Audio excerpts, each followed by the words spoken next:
इफिसुस में तंत्र मंत्र और जादू टोने का अंत।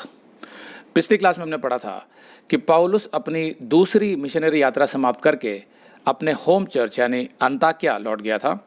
उस समय अपुल्लोस नामक प्रचारक इफिसुस आया और प्रचार करने लगा, लेकिन अपुल्लोस को यीशु के बलिदान और पुनरुत्थान के विषय में नहीं पता था। वो यहूदियों को सिर्फ यूहन्ना के बपतिस्मा के विषय में ही समझा रहा था।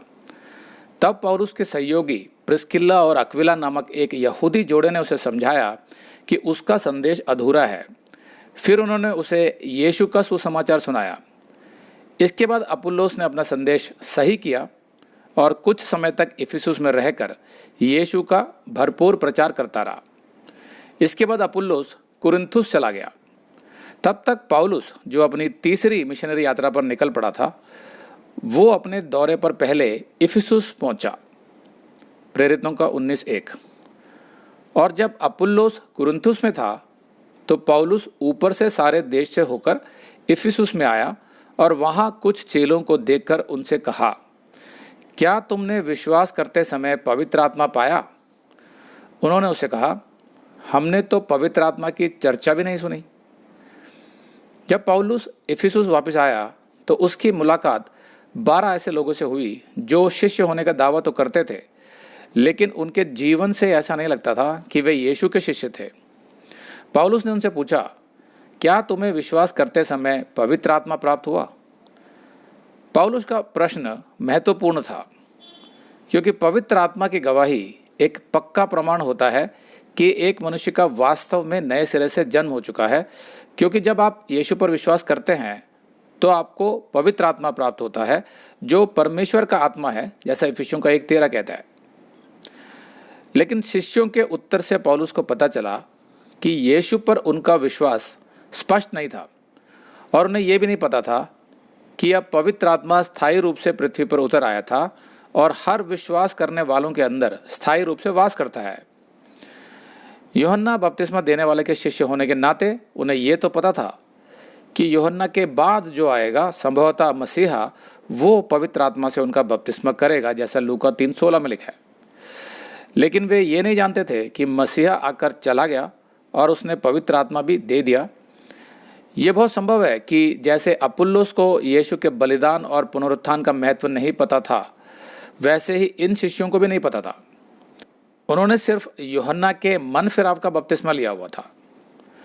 अब उन्होंने 22 साल पहले सीधे यूहन्ना से बपतिस्मा लिया था या सालों बाद यूहन्ना के शिष्यों से बपतिस्मा लिया था, ये तो स्पष्ट नहीं है। लेकिन वे केवल यूहन्ना के बपतिस्मा के बारे में ही जानते थे। यह भी संभव है कि इन्होंने हाल ही में इफिसुस में अपुल्लोस के शुरुआती संदेशों से प्रभावित होकर मात्र मन फिराव का बपतिस्मा ले लिया हो और अपने रास्ते निकल गए हों। इसलिए जब अपुल्लोस ने बाद में अपने संदेश को दुरुस्त किया तो इनको पता ही ना चला हो। खैर, जो भी कारण रहा हो, उन्होंने यीशु का बपतिस्मा तो नहीं लिया था और ना ही पवित्र आत्मा पाया था।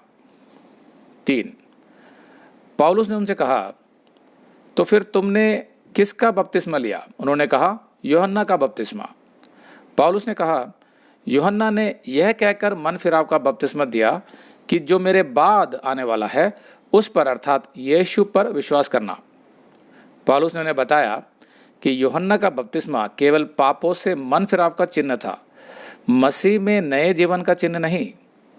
अगर आप ये संदेश पूरा देखना चाहते हैं तो आप इसे हमारे वेबसाइट hindiBibleStudy.com पर देख सकते हैं।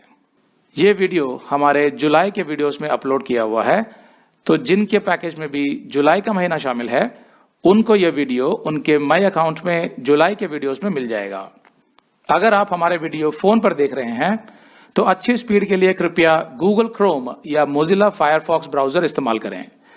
तो इनको डाउनलोड करने के लिए आप प्ले स्टोर में जाएं और ऊपर गूगल क्रोम टाइप करें। फिर आप गूगल क्रोम ब्राउजर पर क्लिक करें और उसे इंस्टॉल करें। ये एकदम फ्री है।